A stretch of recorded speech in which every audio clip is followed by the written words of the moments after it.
Yep. Yes. Hi. I was just leaving time for our intro song. Okay.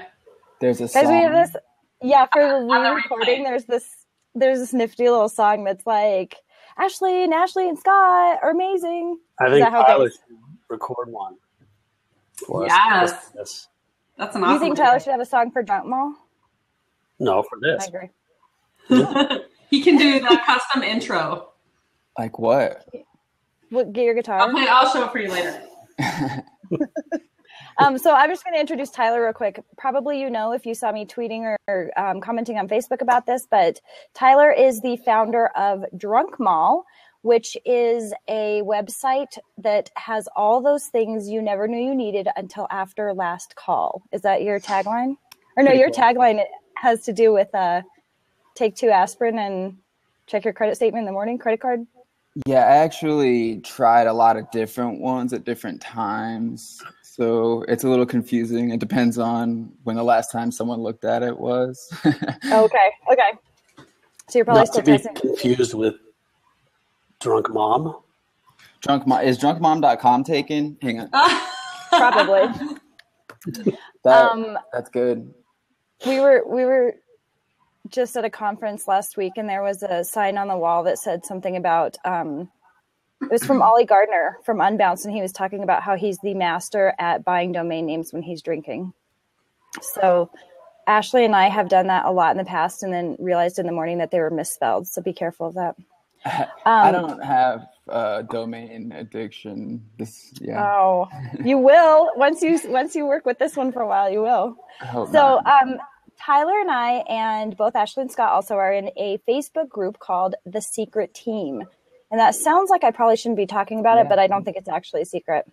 But it's an amazing Facebook group. If you're an internet marketer, you should be part of it. And Tyler and I started a conversation in there a while back, and he was telling me about his new site, drunkMall. And probably a week after I saw his post or his comment about drunkMall, I kept seeing it come up in my newsfeed because New York Magazine had picked it up and Mashable had picked it up, and all these people were talking about drunkMall. So I contacted him and said, hey, will you come be on our blab? Because we would love to hear how you made that happen. And he has a lot of amazing feedback. So Tyler, welcome to our show. Most of our audience, most of the people joining right now are affiliate marketers. So I mentioned to part of my group that you are using an affiliate model on this, and you don't feel like you're the world's biggest affiliate expert. So it's possible there are some people here who will provide advice. But the first question I just wanted to ask Tyler is, I just wanted you to give a brief overview, Tyler, of how you took this.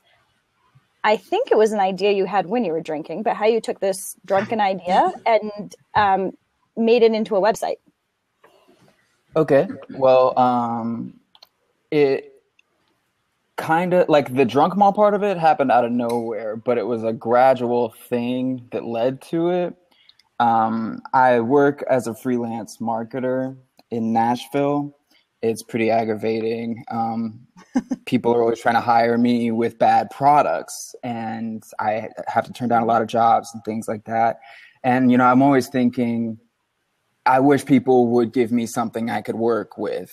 And so for a while, I've been trying to think of something I could just have my own product. And I was looking at cost per click stuff. Mm-hmm. And the people who do that have it down. You know, I knew that I would just be getting knocked out left and right every time. So it's kind of turned into a thing where I was like, I knew I had to come up with something that wasn't being done yet. And the first thing that I was going to do was called Shut Up and Buy It. And it was going to be like, does that take him? Let's Google that. It might be free. And it was just going to be like really aggressive, sarcastic marketing. And then I realized I was probably the only person that would enjoy that. You know? You're not. I don't think so. It's funny. Yeah. But so then I was just like, I started doing that. And then like the persona that was writing the copy for it, it was just going to be a Twitter account at first. Like the persona had a drinking problem, you know, like I can't stand this stuff. I'm just like, half a bottle deep into whiskey. It's 4:00 in the afternoon. I don't even care. And I was like, I should just go that direction. And that's, as soon as I had the idea for the name drunkMall, I checked, couldn't believe it wasn't taken. And then I tried to see if there were, go ahead. Oh, I was just saying that's crazy to me that it wasn't taken, that it was available. Yeah, and not only that, there wasn't anyone even doing drunk shopping. Like, there's no drunk shopping websites. Ashley, I can't believe you and I never came up with this. Yeah. We've been talking about this for 10 years probably, and we've just never actually done anything with it. So you should have. we talk about all the time that we want to do something just like the I forget what his name is, but the wine guy that he drinks and then complains about stuff. Basically, we always want to do site reviews. So we want to drink and then review people's sites. We think that'd be There's fun. a guy who does that. Is there? Yeah, well, now that I'm doing this, they're coming out of the woodwork. You know, this guy, I can't remember what he's called. Alcoholics Anonymous, I think. Oh, interesting. Yeah. Well, hey Tyler, really quick, just to set the timeline here, how long ago did you register this domain name? I think September 10th. Okay. Oh my gosh! So this was really fast. So then you sourced your store with Amazon products, I think, is your primary strategy. Do you go in and search Amazon and just find crazy stuff? Yeah, it's once I knew I wanted to do this and I found out there wasn't any drunk shopping competition, I then looked to see what kind of just wacky products competition there was and found This Is Why I'm Broke and Shut Up and Take My Money. And they're huge and great. So my first priority was to not come out of the gate with all their stuff, you know. I didn't want someone to look at this and be like, oh, this guy's just ripping these sites off, which has happened anyways. But it was a lot of deep Amazon 2:00, 3:00 in the morning sessions, just that's awesome. Horrible things that you wouldn't believe exist, and then figuring out what I could get away with. Well, when I saw the Mashable article, the thing that sticks out in my mind is that you have, I think it's an 8-foot gummy worm on there. And that thing's disgusting. I really actually want to buy it as a Christmas gift for probably my sister, or maybe her kids. I think it'd be hilarious. Be so gross. I can't even imagine. That's one of the most popular ones. Yeah, I would think it would you be. buy all these things, right? Yeah. You buy them and test them before you put them on the site? No, I don't think that my girlfriend would like that. Well, I remember some of them that she might not appreciate.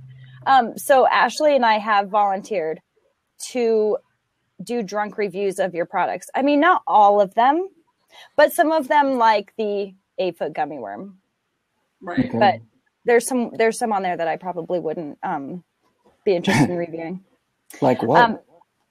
Well, the one I sent you yesterday, I probably wouldn't. Ashley, it was the one you sent to me. It was did you forward that to him? That backpack, that really awesome backpack. Yeah, I'm not going to be posting that. It was just for information of those of you listening, it was a scrotum backpack. So we thought that should be on drunkMall. So from the time, what were your first steps in initially? Oh, you look like Conan, apparently, Tyler. Yeah, I've heard that. Wow. What were your steps initially in marketing this site? How did you start out? You just put it up and you told your friends about it? No, not at all. I knew it was a dumb idea. I just didn't know if it was a dumb idea that was going to make me rich or a dumb idea that wasn't going to do anything. So I didn't want, because I am still a freelance marketer and publicist in Nashville. So if I were to just make this thing, put it out there, and everyone's like, "Wow, you're dumb," that wouldn't have been a good. Or a genius. Now they think you're a genius. Okay. I hope so. I'm sure that there are some people that just hate me for this, but it's fine. So what were your first steps then in marketing the site? Oh, yeah. Well, I do social media. A lot of what I do in marketing is social media, just organic and paid. So the first thing I did was just submit the site to StumbleUpon after trying some Facebook ads that didn't work. I didn't have a good idea of what I was doing yet. And just real quick, the site is built on Tumblr? It's on Tumblr, yeah. Right. Okay, so like I there's didn't even realize that. You don't have like costs associated with it running it. It was like something you probably threw together in a couple hours. Well, it's on Tumblr. Maybe initially. I found a paid theme and bought it just for the infinite scroll and to make a few things easier, like how many columns and stuff like that. But then I really customized it. I got into the HTML and CSS code and spent probably like 2 or 3 days taking it apart and putting it up and seeing what people liked and didn't. And this is your specialty, right? You are a programmer, right? No, not at all. Not at all. You just do this together. That's awesome. I think that's so cool. It's a really cool example of how somebody that has very little computer knowledge can put something together. I really have very little knowledge of any of this stuff that I'm doing, except I would say I'm pretty good at digital marketing, decent publicist. Everything else, I'm Not just so much. trying it. Learning as you go. So it's interesting to me because as a digital marketer, StumbleUpon is something we used a huge amount 10 years ago. We used to use it all the time. Yeah. I don't think about StumbleUpon as a big part of my digital marketing strategy anymore. So what happened when you put it on StumbleUpon? Well, most people don't. I didn't. I've actually made fun of StumbleUpon before, like in the past couple of years. But it turns out it drives more traffic than almost every other thing on the internet. I submitted it at like midnight one night and was up for another couple hours working, but I wasn't paying attention to the analytics or anything. Logged in next day and there had been 5,000 people on the site overnight, which is way more than had been on there total in the week and a half or so since I had put it up. When you put it up there, was it well developed, or was it just like one post on it so far? I'm sorry, I didn't hear that. When you put it on StumbleUpon, I'm hearing myself as an echo. Are you guys also hearing me? No. Yeah, there's a little bit of an echo. Or it's cutting out. I was just wondering, when you posted to StumbleUpon, was it already? Did you already have a bunch of content? Yeah. When I first made the site, before I even like posted it anywhere, I threw probably 40 or 50 items on there because I knew that it was the kind of thing, if someone liked it, they would want to get in there and click around and go to different stuff. And I understand the importance of internal links, just barely minimum SEO knowledge, stuff like that. Yeah, so it's probably not too much StumbleUpon's power as just something that's really good. Getting stumbled a lot. I mean, I think that probably just the first few people to hit it must have given it a thumbs up, and that algorithm was like, "Hey, this is cool." It's an impact, there's nothing else. Did you initially post anything on Reddit? Yeah, I tried a few things on Reddit. I can't remember at what point it was, but that is such a hard thing to crack. Like, everyone here is super aware of other people trying to promote something that they're involved in, and they'll just take you down. Like, they don't care. It just seems like something that Redditors would be interested in. And I always think that a lot of the sites like BuzzFeed or Mashable or any of those sites, they get a lot of their content from Reddit. So I was assuming that's kind of where they found your site. Do you know? So how did that happen? What was the next thing that happened that led you to suddenly go crazy viral? Well, I have the same understanding of Reddit as you do, and I saw an infographic before starting this site that showed the top like 10 sites that the front page of Reddit comes from, and Tumblr was in the top 3. So that's why I built drunkMall on Tumblr, because I was like, if I make it big on Tumblr, then the chances of it getting over to Reddit, not from me self-promoting it, are much higher. So I did that. I tried to make a subreddit for drunkMall because This Is Why I'm Broke has one, but apparently I didn't go about that the right way because they banned me. They banned you? Well, I got it fixed. I just explained, like, I was just trying to do what I saw that guy doing. Yeah. And Did they tell you why? It was like the percentage of posts that I was submitting and how new the account was. I don't really care. I ended up just scrapping that idea. Yeah. So then how it ended up getting a lot of attention is once I saw that totally random people loved it, then I felt comfortable like being open about my involvement with it. So I pretty much just posted it to all my personal networks the same day. And then started, I mean, without saying like everyone share this, just saying I made this. If you want to check out what I've been doing, check it out. And I got a lot of positive feedback from that. So then I started moving over to the professional network. I'm friends with a lot of journalists and editors on Twitter from my work in PR. And again, I didn't hit those people up like asking them to do stuff for me. Oh, yeah. I just showed it to them. Well, and one of the things that Tyler mentioned when we were talking before this is that he became aware that somewhere in between minor and major celebrity, he noticed that they loved Sky Mall. And one of his, or part of the reason he came up with, or not the reason you came up with it, but part of the basis of drunkMall is it's like a Sky Mall for people who are drinking. So when he noticed that celebrity was talking about how much they loved Sky Mall, he reached out and said, "Hey, you like Sky Mall? Check this thing out." And that helped because it. Well, that's actually backwards. I did not know that he was obsessed with Sky Mall. I just showed him. I just messed the whole thing up. I just showed him drunkMall. And he was like, "My wife is going to be so pissed off at you." Because you thought of it first? No, because of his shopping on it. Sky Mall addiction. Oh, right. And I was like, I had no idea. Sorry. But he flipped out, loved it. We're talking about Johnny Knoxville. We can say it. And so then I was just like, well, it would be awesome if you tweeted about it. He's got like 1.7 million Twitter followers. And then I didn't hear anything back from him. So I figured that was just like a probably not going to happen thing. And then a week or so later, The Chive wrote about drunkMall. And I believe that Knoxville saw that the site was getting traffic on its own.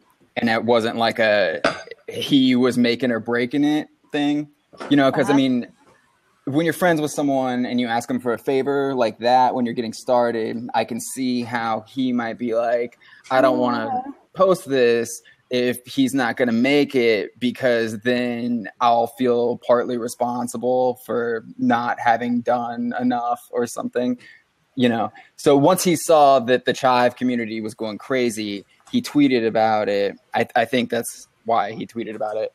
And, sorry. Go ahead. I was just going to say, I guess I was thinking that some of that, the momentum that started had to do with your connection with people with big audiences. So connecting with influencers, but it sounds like the Chive picked it up before that even happened. And then I'm going to guess, just based on looking at Google Analytics and seeing where clicks came from, it was pretty much clicks from Twitter or clicks from the Chive that day. It was pretty much 50-50 how much traffic was coming in. But they both happened on the same day. So that was what really just kicked it off.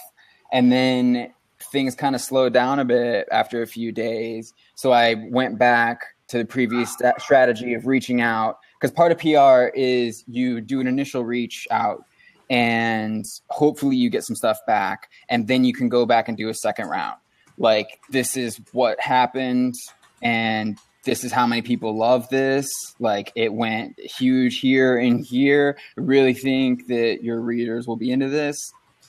And then the next big thing that happened was through my personal network again, talked to a photographer that does a lot of concert photography, and he had a friend who's an intern at Pace Magazine, and she showed her editor. Editor loved it, so they posted it there. And then it was just promoting this stuff on social media. And I'm Twitter friends with an author named Virginia Heffernan. Got to talking to her about it. She tweeted a link to it. Jimmy Fallon's producer retweeted that. And then helped. New York Magazine contacted me like 10 minutes later. And then it was off, because once you're in New York City, that's the media capital of the nation. So like once stuff's coming out of New York City, it's going to keep coming out. So one of the things that Tyler and I talked about when we were preparing for this lab is just the amazing power of developing relationships with influencers in your network. And, you know, there's about a bazillion tools. I keep saying bazillion this week. I'm over that word. I'm going to try and stop saying bazillion so many times. I sound like a child. But there's so many tools out there that help you identify and locate influencers in your industry. So, you know, there's things like Little Bird, BuzzSumo, these different tools that help you. Okay, if I'm a DIY crafter, then I can use these tools to find who are the big voices in that industry. And then taking the time to develop relationships with them, whether it's sharing their content or offering, I don't know, something useful that goes along with what they've been doing, offering value to them in some ways is enormously valuable. And Tyler, I know you had some different ways that you connected with influencers, but it sounds like that strategy was just huge for you, because as these people shared your product with their audience, that's how it got grabbed by all these other people. Yeah. I want to be very careful to point out that this is not going to work for most affiliate marketers, like based on what I see affiliate websites as being. You know, I've since like going back to Reddit and doing an AMA, I'm getting hit up for advice on there a lot. And a lot of people are asking me what I think they should do in the fitness product affiliate marketing world. I'm just like, dude, I don't know. Invent a new sport. I don't know. And I feel like the chances of most affiliate websites getting this kind of attention is very slim. The site itself is viral in nature. You know, people see it and they're like, oh my God, I can't believe this. Your stationary bicycle affiliate specialty review website is not gonna, that's not gonna happen.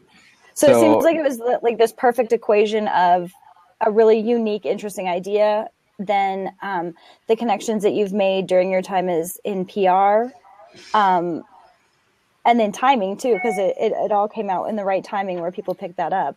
Well, yeah, and I didn't even think about it when I was making it, again, because I have no experience with affiliate marketing really, but Christmas is coming up. So this is incredible. Now everyone is like, all my Christmas presents are coming from this website.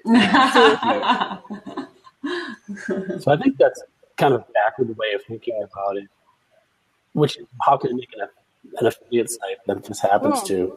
You made it as Scott, your audio is not good. Like every other word. I'm echoing from something. I'm going to jump out and jump back in.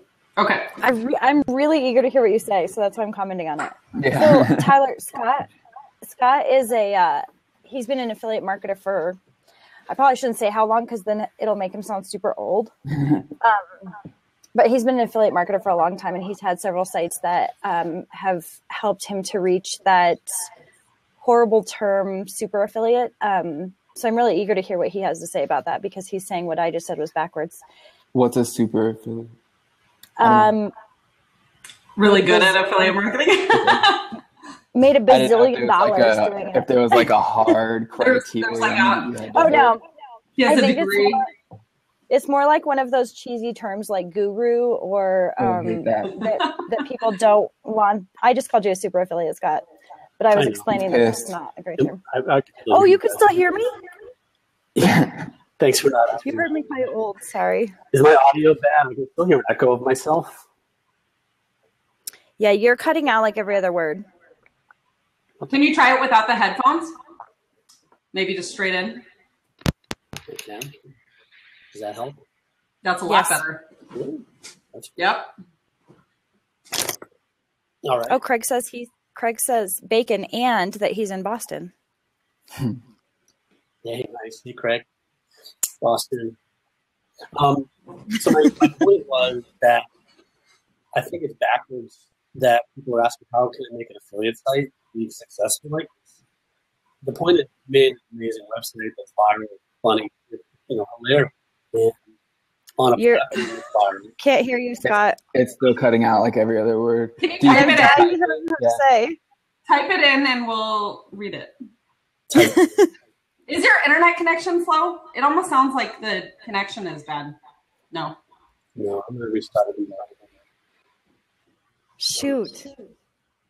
I really want to know because the way he keeps starting it by it's saying like a good question is exactly how I approach everything. I look at what everyone else is doing and I'm like, would the exact opposite of this work?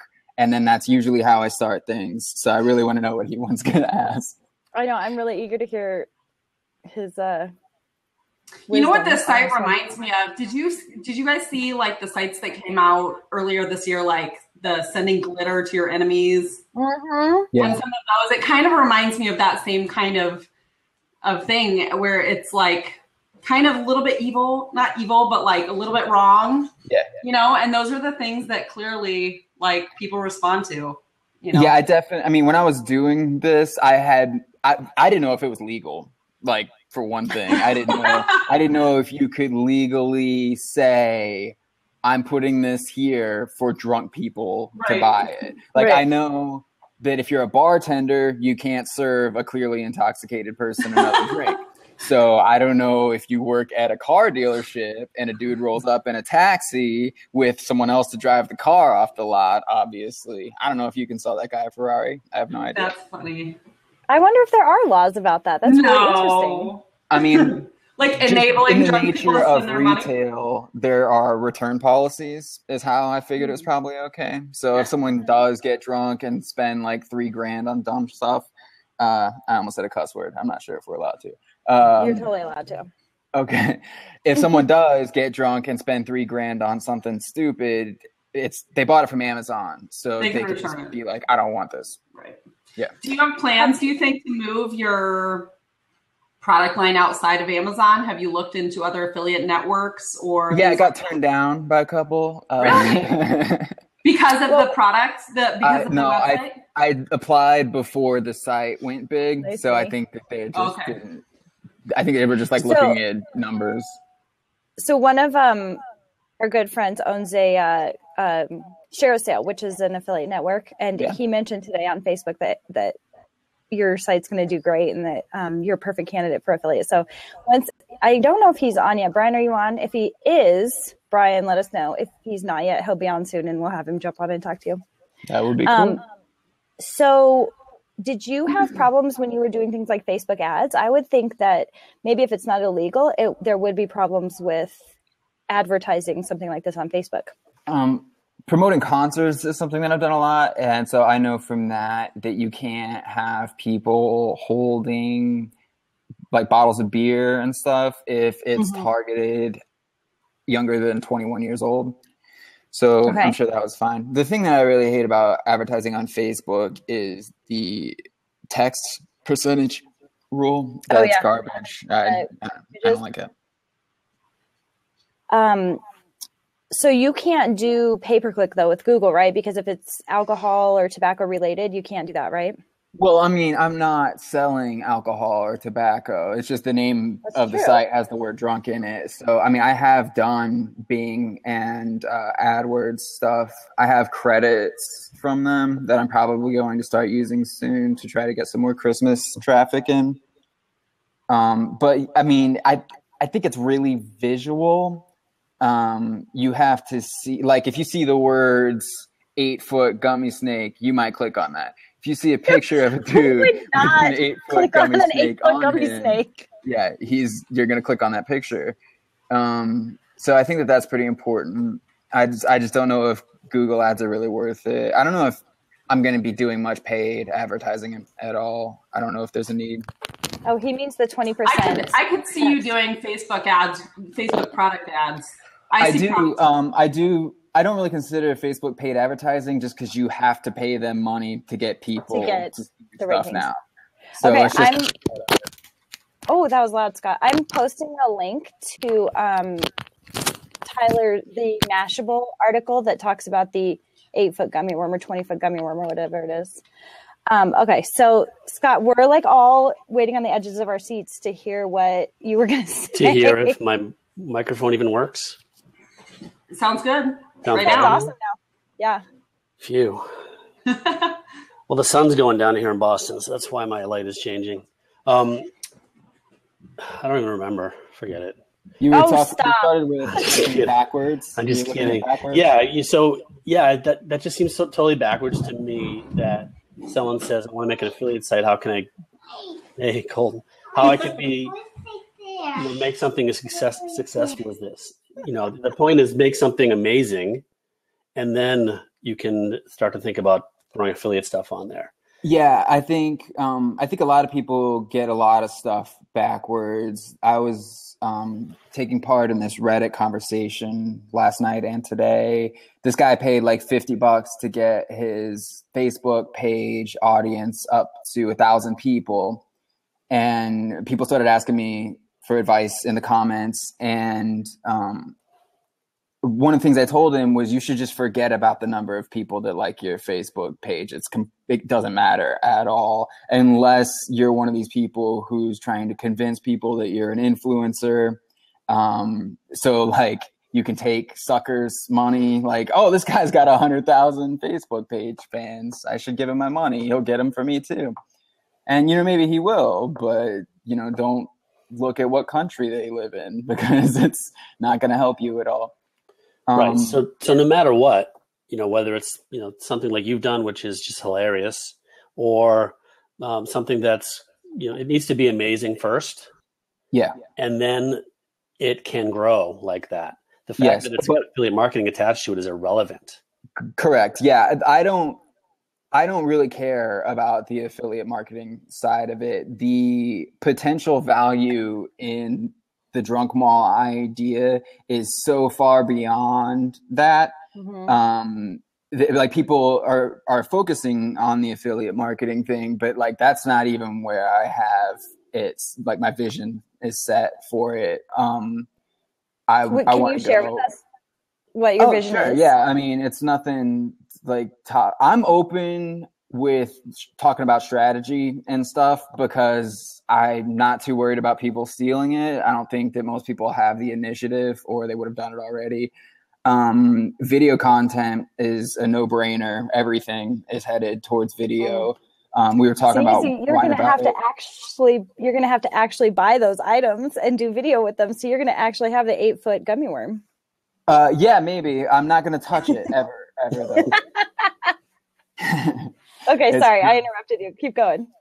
Yeah, so probably like a YouTube channel. Well, so what I want to say is, like, I'm not trying to build a thing and then have it be that way and be like, this is great. And especially from a PR standpoint, back to what Scott was saying about building something great. You want to build something great, but you don't want to, or I didn't want to obsess over having every detail correct before going live. Because what that does is, one, it's never going to be perfect and you're never going to put it out. And two, if you happen to get it perfect and then put it out, you don't have anywhere to go from there. And from a PR standpoint, you need somewhere to go. So I've gotten a lot of criticism about not having a mailing list when the site got huge. I don't know if I criticized that. Yeah, and it's valid. Like, emails are so important. It's the most important thing you can get. But I had an email widget on the site before it went viral, and no one signed up for it. So I wasn't getting any email addresses. It wasn't enhancing the site in any way. So I ditched it. Then the site went viral. I don't know if that's causation or correlation. I don't know if it would have mattered. I also worked PR for a band that had a music video go viral, and it did not have ads on the video. I think people are sick of everyone trying to get their email address and everyone trying to serve ads to them. So Yeah, I like the Call Notes hotline too. So yeah, like now the site has gone viral and people are coming and checking it out on their own, and people are sending me their products to put on the site. So I haven't gotten a foot gummy worm yet, but people are sending me other stuff. And what I'm going to do with that is there's one happening this week for a party game called Over the Line. I'm going to give that away. If you sign up for the drunkMall mailing list, sorry, there's a delay in my ear. It made me just sound like I was having a stroke. If you sign up for the drunkMall mailing list, you're eligible to win the free copy of Over the Line that I have. And it's driving email signups. People are enjoying the catalog, and emails getting done the right way behind the scenes. What I've been able to do is circle back around to all of these people who've already given me coverage or haven't given me coverage and tell them we're doing even better than ever now. Like, I've got a mailing list now. We're starting to do giveaways. If I was doing that from the beginning, they'd be like, yeah, you already told me that. I don't care. I still don't care. But now so you had something to work up to. Yes. It's, I mean, in the music business or the recording industry, it's called having a rollout strategy. You want to have things come out on a timeline, and then you're seen as growing. So Craig just said people are getting tired of passive aggressive pop-ups too.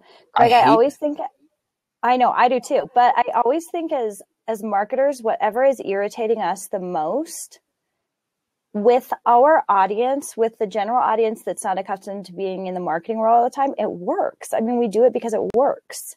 So maybe it's time for there to be a disruptor. I pay attention to Reddit a lot, and they're definitely aware that it's happening, and they hate it. So I kind of use them as my benchmark for the public because they engage a lot. Yes, and then on my own social media feeds, Craig just said clickbait. I see like people who have no connection to marketing or PR or even the music business just hating on clickbait headlines and stuff. I think that, you know, on even if they're not acutely aware of it, people are just tired of always being sold to. I know that with clickbait now, if there's an article, I always play a game with myself where, first of all, I try to guess what that insane thing is that the mom did that we would never expect. And I think that's really fun. But I block people now on my newsfeed if they are using clickbait, then Colton's back in the picture. Then I just block those Facebook pages because I can't stand that strategy anymore. I do think it's important to remember, though, it may be the case that asking for emails is the wrong thing for drunkMall. But in general, you're not your audience. You just got to remember that when you hate something, that does not mean that anybody else that is watching or listening or reading, paying attention to you. And I am getting emails now. So I'm not saying you need to collect emails. I'm just saying, well, I think you probably do, but I do. I'm saying that. I'm saying the right way. And it sounds like you've taken a pretty good approach at it and not led with it, and following up with it, and maybe finding a better way than maybe what your initial way was. Well, thank you. Emails are so important. People don't even know what's being done with their email addresses in the hands of a person who can approach them in a non-intrusive way. It's a really powerful tool, especially with social media advertising. And I think I saw that Google is just started allowing you to upload custom audience lists of email addresses. That may be incorrect. So yeah, if you're doing remarketing campaigns, I mean, I don't ever have a reason to offer discount codes. I don't know if I even could, but people who have a product to sell can, make a ton of money doing that. Mm-hmm. Well, what will happen is those merchants that are working with you, if you're working with anybody outside of Amazon, those merchants will begin to offer you discount codes to offer to your audience. So you will have that opportunity at some point. I was going to mention, oh yeah, anything with the email address, we have a really powerful ability to remarket to those people. You can do it with PPC, you can do it with Facebook ads, all of that.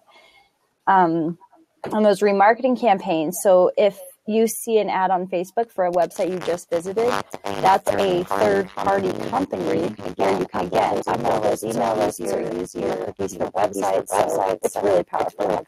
Email. Can you? Oh! I was curious about this too. Do you see this question? You turned into Ashley. An alien for a second there, Ashley. I turned into an alien? Yeah, but your voice. You still look okay. Well, I wish I could have seen it. No, your voice sounded crazy just now. You were muted. I know I was. I was like, why is she not responding? So I was curious about this question too. Do you write the product descriptions yourself? Yeah, and if there's a typo, I'm drunk. Like sometimes I'm drunk. I think you should have an About Me page where you talk about that, where you say, when I wrote this, I was drinking. Or even if you don't want to use your own, like create a persona for it, create like a character that is like the owner and the curator. I'm pretty open. I mean, it's me. I like that. So, and It'd be Ashley, funny to have kind of the other side of the story, like you did the post, but here's like what you were thinking when you were actually saying this stuff. You'd like to. There's a psychologist. Oh, sorry, I was reading the question. I mean that could be kind of a way. I'm running into a problem with Snapchat right now. I was using a third party. A lot of people have a problem with Snapchat. I mean, it's amazing for me. Mashable put drunkMall in their story, so I got just a ton of followers in one day. And they're super engaged. I'll talk back to people when they send in questions.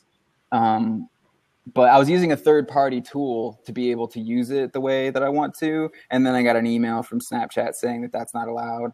And they would ban me if I kept doing it. So now I'm having You to said, do you out, know who I am? I own drunkMall. That never worked. At least they sent you an email. Yeah, it was cool because I mean Reddit just banned me, so that was fun. But so yeah, I'm having to figure out like how I'm gonna approach the Snapchat story thing. I can still send direct messages to people, but so yeah, the Snapchat story might just be like, this is how drunk I am right now, and I'm working and I'm getting paid for it. There's a question in here. Oh, I was just going to say, there's a question in here. Are you getting the organic traffic from search? Yeah, I actually have seen the keywords, this is why I'm broke, and shut up and take my money show up in my organic traffic analytics. So that's pretty incredible. What about for your actual oops, we lost Ashley. What about for like long tail keywords for your exact products? Yeah, I mean, especially the more obscure the product is, like I think that the patriotic pajamas, because I'll find this stuff on Amazon and it's called one thing. And you rename it? Yeah, I'll name it something else. So if people take like a screenshot of it and throw it on their social media or whatever, then people are going over and trying to find the title that I gave it. So I just checked one of your products. I pulled a random product, your Full House View Master Wheels. I love that. I love that thing. And actually, the most amazing thing. And Don Stamos follows drunkMall on Twitter. So the reason that I posted that is because when I then tweet about it, I'm going to tag him and maybe he'll retweet it. That's amazing. Yeah, there's 3 listings for Amazon, probably 3 different sets of that, and then you. So that's pretty good for, me and Amazon. That's good. Being a 2-month-old site. Yeah. I think, is Scott like having a private chat with someone over there? He's having a good time. He's laughing at us. I'm just laughing at you guys. Full House, what? Can you post the link? Yeah, let me see if I'll post the link here. It's a Full House Viewmaster reel, like one of those old 80s things that you hold up to your face. Yeah. Now, I haven't used Tumblr before. Are there tools that you can use to optimize the site for SEO a little bit more? I mean, I am not an SEO expert, but I know that there's only so much you can do on page. Hey, welcome back. But Tumblr is pretty awesome for SEO. I have heard, because if you like someone's post, then you show, like, that gives you a backlink from their blog. Do you understand what I'm saying? Yep. That's, all right. So that's been cool. But then just the Tumblr community, it's the perfect demographic for drunk shopping. I mean, and I'm catering to them, you know, like I'll find products, like every fourth or fifth product has to be something that's strictly for the Tumblr crowd. Mm-hmm.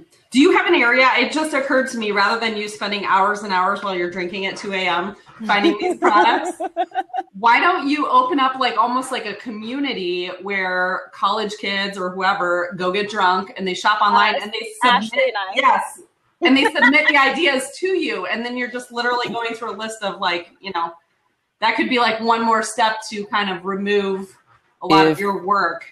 You know what I'm saying? If the amount of products, or if the quality of products that have been submitted to me, if that percentage of bad to good translates over to that community, it would be pretty much useless for me. I'm not going to name any specific products, but I've, like, people are sending me stuff where it's just like, no, this shouldn't exist, and I'm not going to put it on my website. But like the thing that I sent Ashley. That should definitely not exist. I mean, that's closer to what would go up on the you site. think? Okay. Yeah, I just like, I'm still in a gray area as far as like what is and isn't allowed. Like, I don't know if Amazon gets mad if you drop F-bombs on your affiliate site and stuff like that. They don't care? Awesome. Nah. This is a good place to ask those questions. They fuck a lot. Just so we're not laughing about an inside joke on the blab, the product that we ran across that we thought should be on Tyler's site was a scrotum backpack. So it was a backpack that looked like a big scrotum printed on it. And and I already have one, so I didn't think it was that big of a deal. So a scrotum? Yeah. Oh, this is going downhill. Let's get back to the gummy worm. So, Tyler, I'm going to volunteer to buy a gummy worm and do a drunken video review of it. Ashley and I are going to do it. And then I'm going to buy a second one that you can give away on your website, so that you can give away one of the 8-foot gummy worms. If you want to do that, we'll do it. What's the shipping like? Is it free shipping? I don't know. I haven't looked. If it's a Prime, it's free, right? I'm going to write it off as a business expense. So comes on a flatbed. Oh, that might be true. I don't even remember how big it is, but okay. So I'm trying, as part of this show, I had a glass of wine while we're interviewing Tyler. So I'm trying to remember how to get back on track here, where we were talking about how you made it go viral. Mm-hmm. You didn't make it, but how you assisted in helping it go viral. One of the questions I wanted to ask was, how did you deal with that once it was being posted in New York Magazine and Mashable and all that? You talked a little bit about you had decided not to collect emails, and then you did. What are some of the other things you did to help coax that along?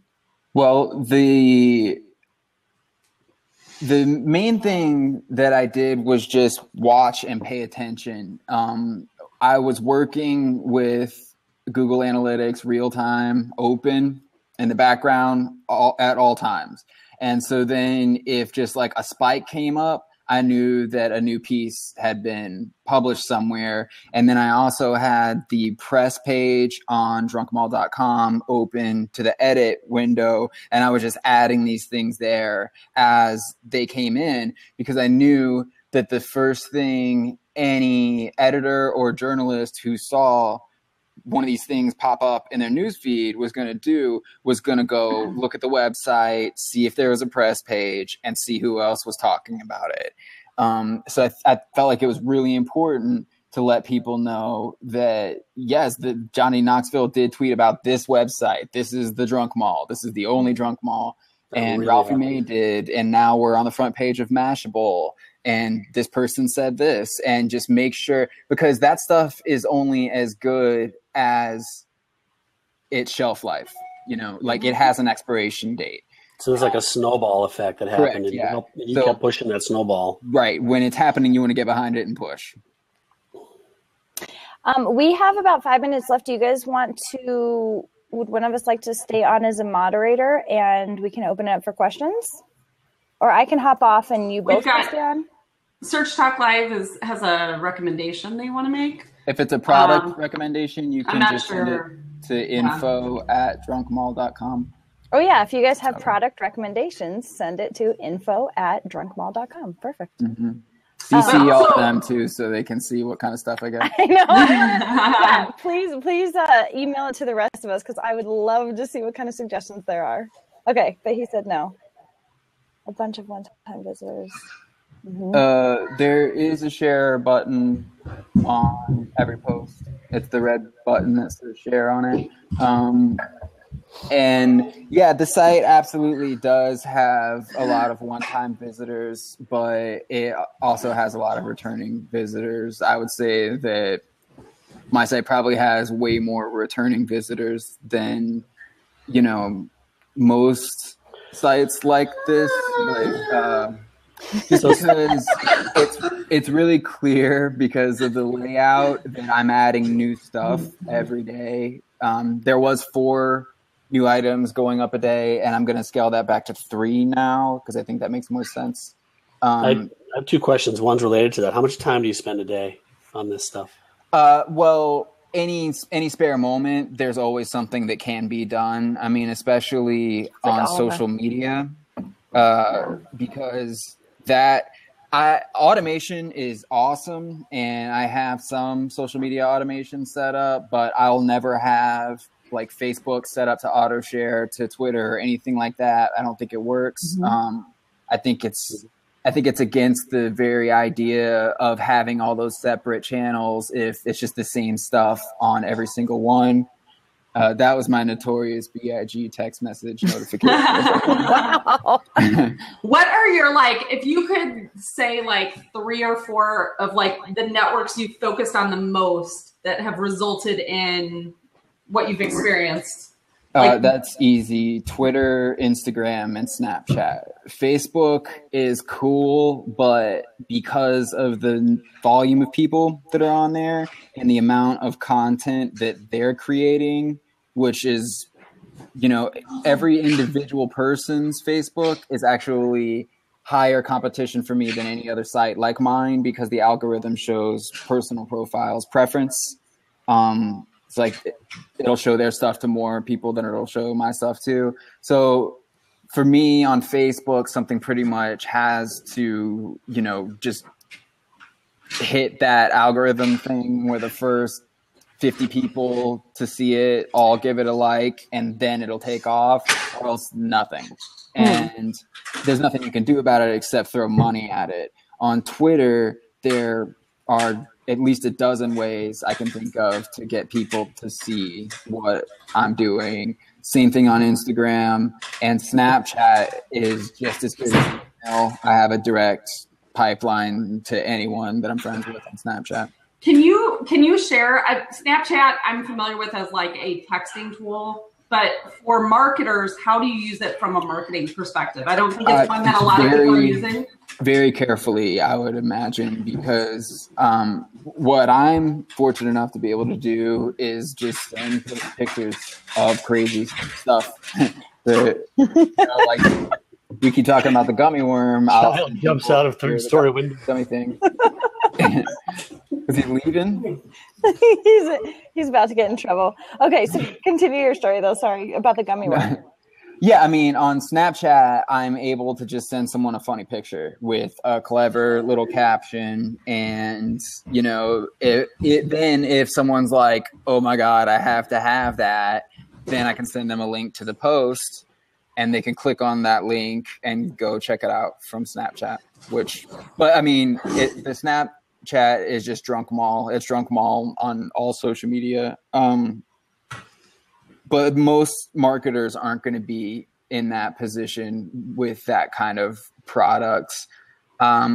people keep using Taco Bell as an example of someone who's really good at Snapchat. Actually, if you want to figure out like how you can approach Snapchat, sign up, download it, and then swipe all the way right to the Discover page, and it's where all the brands are putting up their stories, and just look at what they're doing, because some of them are so good at it.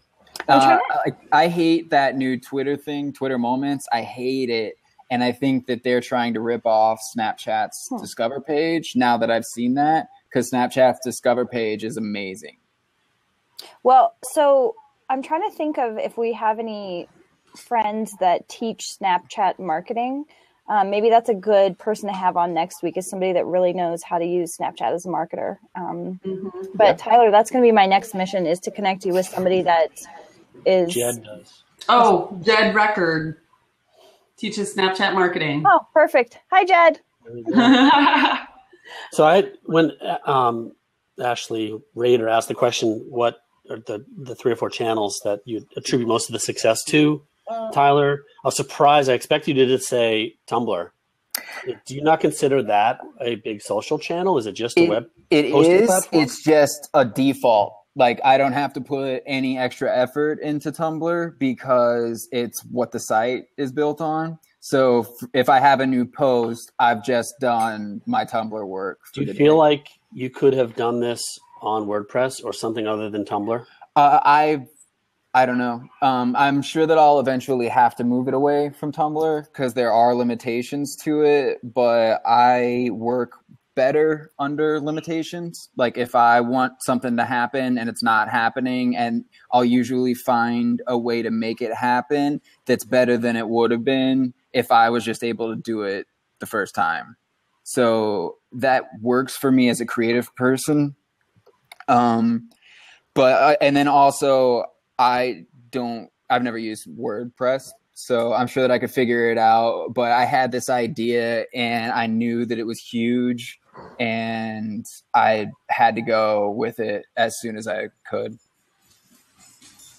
I think Tumblr's, I think you've already realized and demonstrated that Tumblr's an amazing platform for this sort of thing. Yeah. I think that, it must be a ton of sharing and reblogging and stuff that happens on your stuff. Yeah, and those are all do follow links, I believe, which really helps. I mean, if you look at like when I log into Webmaster Tools, Tumblr, it's like 80,000 links to drunkmall.com. I'm going to share a link to our Thought Seat Facebook page and our Facebook group. Those of you that are sharing your Snapchat IDs, I would love if you would come put them on the Facebook page or in our Facebook group so that we can reconnect with you on Snapchat. So here's our Facebook page, and then I'm going to grab a link. You guys keep talking. Oh my gosh. Do you... She's hilarious today. Ashley is one of the smartest internet marketers I've ever met. She's brilliant when it comes to SEO. She's had a 7-figure e-commerce store for years, a 7-figure a year e-commerce store. And she's also managing her little kids at home and her dog and her enormous house. So she's basically amazing. She's talking now with it muted. That's a superhero. I know. She's a superhero. She's been an internet marketing mentor for me. I know. She can't figure out how to get her computer off mute. My wine. But she's just really this insanely amazing marketer, and she's doing all of this at the same time. So I can hop off. I'm going to volunteer to hop off, and so we can open that 4th seat up, and then let's just open it up for maybe 10 minutes, and then we can let Tyler go so he's not on here for. I actually love helping people, so I'll stick around for awesome. A while. Tyler will be here for 6 hours. Might need a break. I will just make him the host, and then okay. I'm gonna go ahead. I'm gonna stay on the chat, and I'm gonna post links to the group and different things. Talking about. Okay. Yeah. So that people can come in. Ideally, I would love for you to post your link to your Snapchat in our Facebook group. So I'll hop off. You can link to Snapchats. Oh, just put their ID. Yeah. Okay. So I will post a link, but I'm going to hop off so that. Would anybody like to jump in? Okay. Bye. Okay. Bye. Yeah. Link it like this, maybe. So if anybody wants to jump in and either ask questions or, oh, that one's kind of cool, what Jed posted. If anyone wants to ask questions or like super affiliates like Scott can jump in and maybe give some tips, because Tyler's, he is a self-professed, obviously I think he knows more than he's letting on, but if anyone has some ideas for, what could help him take this to the next level. The site is less than 2 months old. So he's just kind of, there we go, tell a little bird. If anybody would like to jump in. Everyone's shy. If it helps, this is the first time that I've used Blab too. So if you've never done this before, it doesn't hurt. It's all right. How do you like it? It's cool. Like the only thing, I only have one earbud in because if I have them both in, there's this lag and it really messes with me. So I'm having to make myself listen to myself talk and then hear you all over here. But it's okay. I don't know if we're going to get anyone on this seat, which is fine. Alex Daily TV. Scott, do you have any like ideas of things that I should be doing that I'm not, or doing better than I am? Jed's jumping in. Cool. Okay. I'd love to take a look and maybe give you some ideas. I was wondering, is it all Amazon still, or are you like expanding into other? I think we must have talked about that while you were gone. I am only in Amazon, Society 6, and I'm also an Onnit affiliate, but I haven't posted anything from them on the site. I love your mug. That's awesome.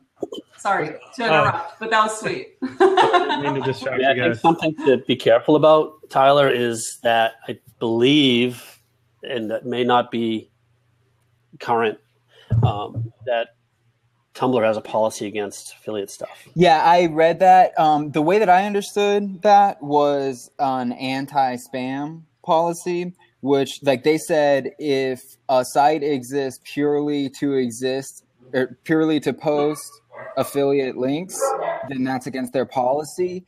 And like I said, not all of the posts have affiliate links, and it's primarily an entertainment site. The affiliate thing is just on the back burner to kind of offset the time that I'm spending on it. But yeah, that does concern me, and it's one of the reasons why I want to eventually move away from that platform, unless if anyone watching this happens to work at Tumblr and y'all want to let me know that you like what I'm doing, that would be awesome. They must like what you're doing, and I just don't know how hardline they are about that policy, or even the details on the policy. Well, that was another thing. I've seen sites that are just like awesome Amazon things that are on Tumblr and have been on there for years, and they're exclusively posting affiliate links. So, I think Amazon probably kind of slips under their radar because they're not affiliate links; they're just Amazon links. But there's also affiliate networks that have links that there's much easier to detect that they are affiliate links. Right. Because I'm using only the shortened Amazon links, so those are probably different, harder to catch. It's probably harder for them to see it if they're looking. I don't even know. Yeah, I don't know. Something to watch out for. Yeah. Yeah. Someone asked about backing up a Tumblr. You just have to have a WordPress blog that you can back it up to. Yeah, that's probably, if I was in your shoes, that's probably number one on my to-do list is to, or at least have that plan moving. Like, you don't have to like hit the panic button. It doesn't sound like you are, but you've definitely found some traction, and to jump on board that and to scale it, you're gonna want to move to something else. Yeah, and it also, I know it doesn't have to be WordPress. I'm a WordPress fan, but I don't like WordPress for high traffic sites, and which yours has the potential to be. So there are some plugins that can convert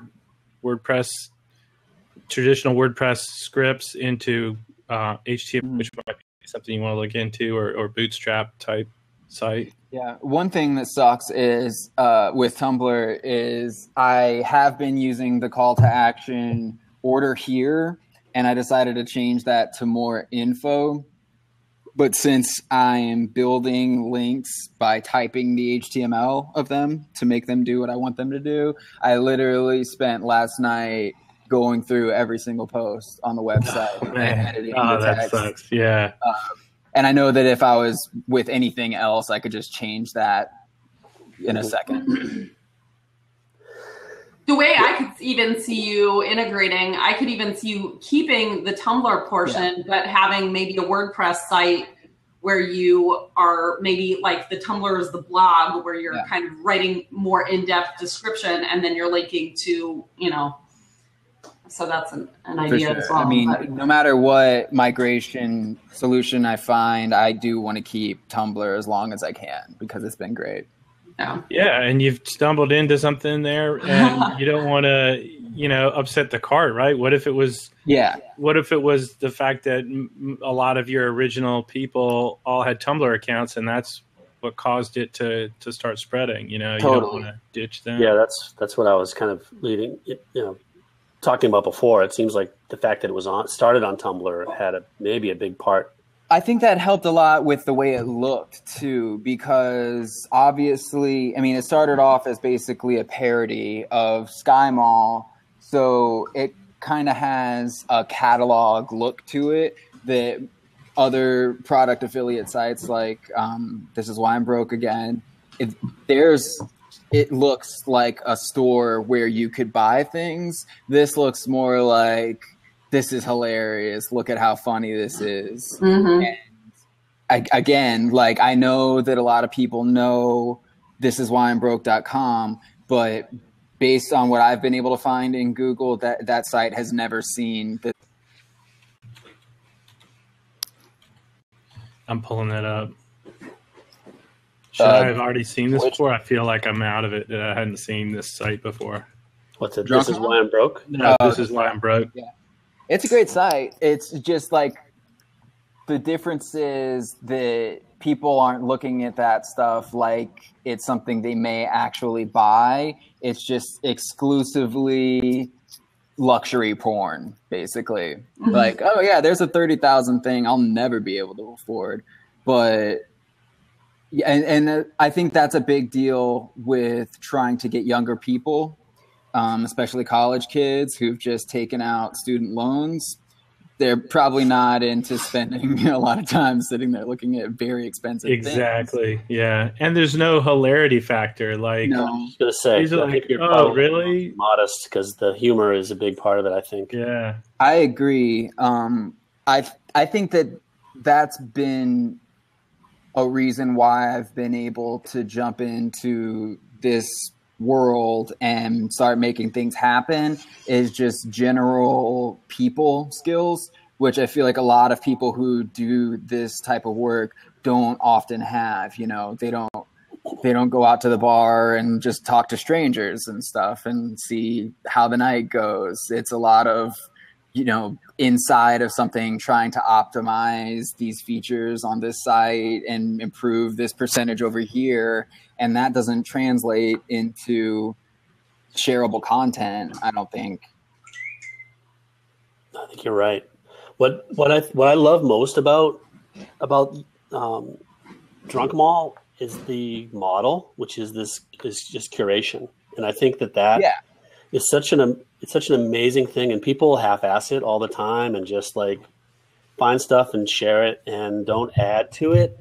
Like, so you put in the time to find hilarious stuff and you write hilarious stuff about it. And that is, all curation isn't funny, but your take on it is. And that's, again, I think that's just an amazing approach to building a website or building an audience and finding something that is just really compelling to thousands or I appreciate it. I mean, tens or hundreds of thousands of people. It doesn't have to be funny. It has to be interesting to a large number of people. And you've come across something that's fantastic in that regard. I think curation as a model is hugely the opportunities are huge, and these other sites that you're comparing, we're talking about here, like This Is Why I'm Broke, is also curation. And he's successful in his own way. But there's just, I think, just for the affiliates out there who are asking, how can I take an affiliate site and make something like this? The answer is that, there is a curation model, and affiliate marketing is curation. You're talking about other people's stuff, and that's curation. And if you can do it in a way that's entertaining or educational or, serves a purpose, you're onto something.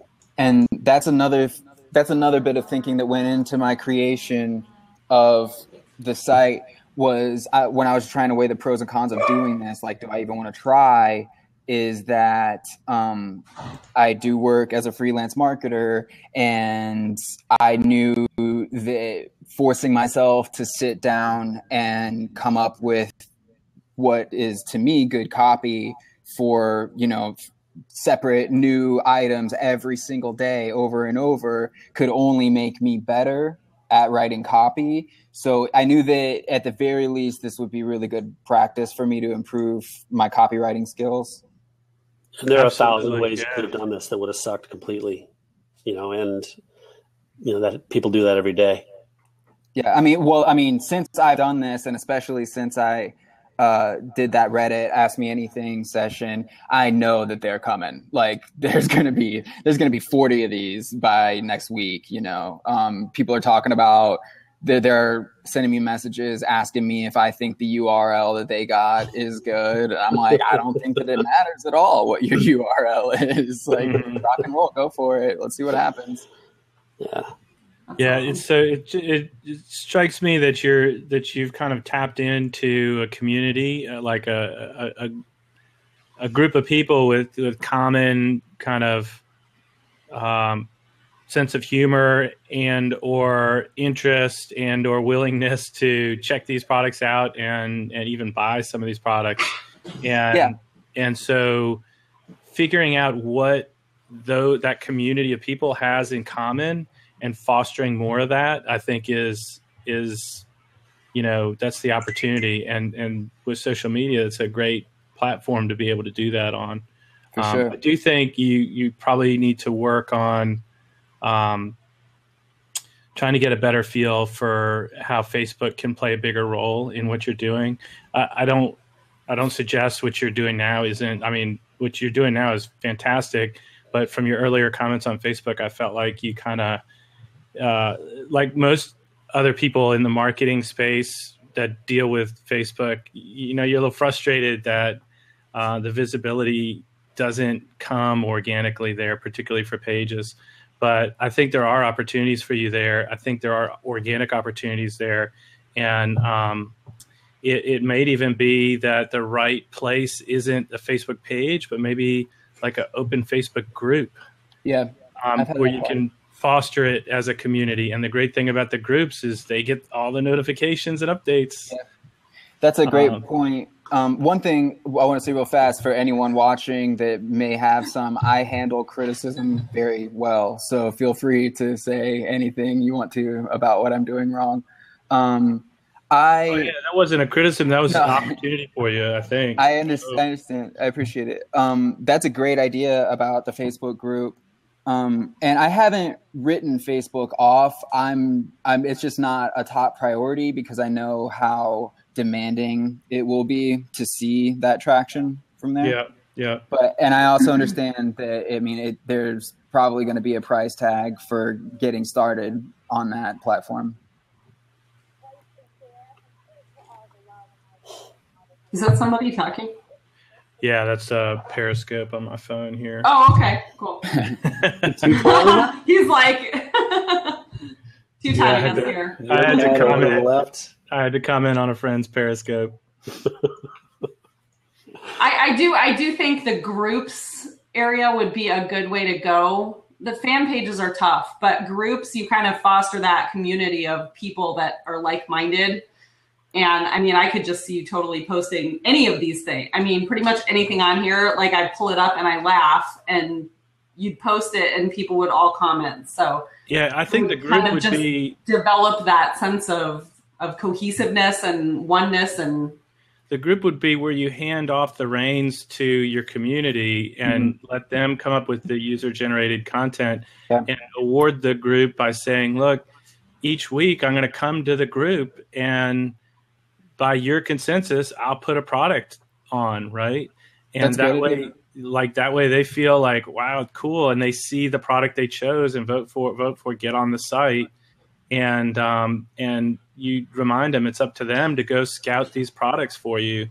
And that would be awesome because they would be doing the work and seeing the results from their work and having fun debating whether it's junk worthy or not. Yeah, I agree. Someone's saying that the group would be a lot of work, but I think that what you're saying is exactly the opposite of it being a lot of work for me. No, you give it to the community. Totally, yeah. There are plenty of college kids out there or 18-year-old, kids out there that would love to like help manage that group. I was in a group once. Oh, actually, I was asked to take over a group. It had about 2,000 members. And the admin was like, there's just no engagement. And I looked in her settings and she had the group set so that only admins could post. And I was just like, oh my gosh, like 2,000 people are in this group. And so you could totally turn that on. I'm sure, like he said, a few college kids would for free do the adminning. You wouldn't even literally have to do anything. And like Vinny said up here, let's see, people can share drunk pictures, Yeah. So to address Brittany's comment in the comments there, Brittany, we skipped over the fact that he's finding a lot of success on Instagram and even Snapchat. And the problem that I was talking about is that Facebook sometimes is hard when you're paged to get visibility. And the reason we bring up the group was just how to incorporate Facebook as another platform to get people from. But to maybe Tyler, you can repeat to the we've got a bunch of people joining us, I guess, because we're on the front page of Blab now. So now not only are you're Blab famous. So, but a lot of success. Remind everybody here who's just joined us the success you've had on these other networks and what your top networks are on social in terms of referrals. Snapchat and Instagram are highly visual and great for me. That was where I tested the idea for the site before ever really pushing hard to promote it anywhere else. And it took off almost immediately. The first 5 things I posted, I think, were a pair of yoga pants that had like stars, like a galaxy on them. And I got really sarcastic about it and called them Burning Man yoga pants. And it was like, hey, have you been to Burning Man? Never let anyone forget it again. Get these yoga pants. And they'll know just how unique you are and you're the universe's special flower. And just almost immediately people were tagging their friends like, this is so you, or this is this person that we know. And it's been awesome. Yeah, absolutely. Hey guys, I'm going to jump off and let Ashley back in because now that we're famous, she needs to be involved again. Okay. So, Ashley back in here. Tyler, we'll let you back on in a bit. Great to blab. Yeah, thanks. Guys. And let's stay in touch. I'd love to help you out. That's awesome. Any way I can. Great stuff. Thank you so much, Scott. All right. You too. Thanks, Scott. All right, come on back, Ashley. Still trying to understand this Snapchat. I did say, listen, if we're going to be Blab famous, then I have to be on. I should have let you come on and have Scott stay on because my little guy keeps running in here with this. Is this like the most people that are watching a Blab right now or something? It is actually probably right now, the top Blab right now. And if we don't have to stop here, so I encourage all the people that are watching. We're going to talk some more because Tyler's been doing some fantastic stuff here, and I know you guys are interested in hearing more about it. So share by clicking over here on the little bird, or even tell your aunt over there on Facebook, and we'll keep going, and we can share this with some more people and get some more people in here, and keep learning about drunkMall. Let's post the URL awesome. in here. Let's post the URL back into the room so people can go check it out if they haven't already. And let's repost the Mashable article too, because it points out some of his, well, I can do that, but it points out some of his really popular products, like the 26-pound, we were calling it an 8-pound gummy worm, but it's a 26-pound gummy snake. It's 8 so feet it's long. a lot better. Yeah. I better check the shipping on that before. I don't know why everyone likes it so much. And Tyler's been getting a lot of PR for this too, which is fantastic. So if you have questions about how to get PR for your business, that might be something he could talk about too, because he's done an AMA on Reddit. He's been on Mashable. His site's blowing up. There's Jana. Hey, Jana. Jana's got got her own very, very successful online e-commerce business, and it's definitely not anything like drunkMall, though. A little different. Hey, Jed, before you are being this incredible host right now, but I have to mention the hosts, we decided to bring a glass of wine on with us. So hopefully you're not going to judge when I pick up my glass of wine and I'm drinking from that, okay? No. Let's have a cheers. Oh, good. Cheers. Because we were celebrating that it was... I know. I was wondering what you were drinking there. We were celebrating that it's the drunkMall owner. So here we go. But Ashley, if you need to leave, feel free to. I'm okay now. My kids just got off the bus, so we're good. Unless Scott wants to jump back in. Well, so just as Jed mentioned, over there on the left, there's a Tell a Little Bird button, and you can click that, tweet out what you're listening to, or tell your aunt, and it will post onto your Facebook. So check that out if you want to share stuff. So, Jed, you were already going somewhere with Tyler, so I will back out now. Oh, well, I was intrigued about, the PR opportunities he's been able to leverage over the last couple of weeks. And, this is a really, really young site, and it's not every day you get to the opportunities that he's got in terms of PR. Maybe you could back us up a little bit to where these PR opportunities started coming in for you and share that with the audience. Yeah, for sure.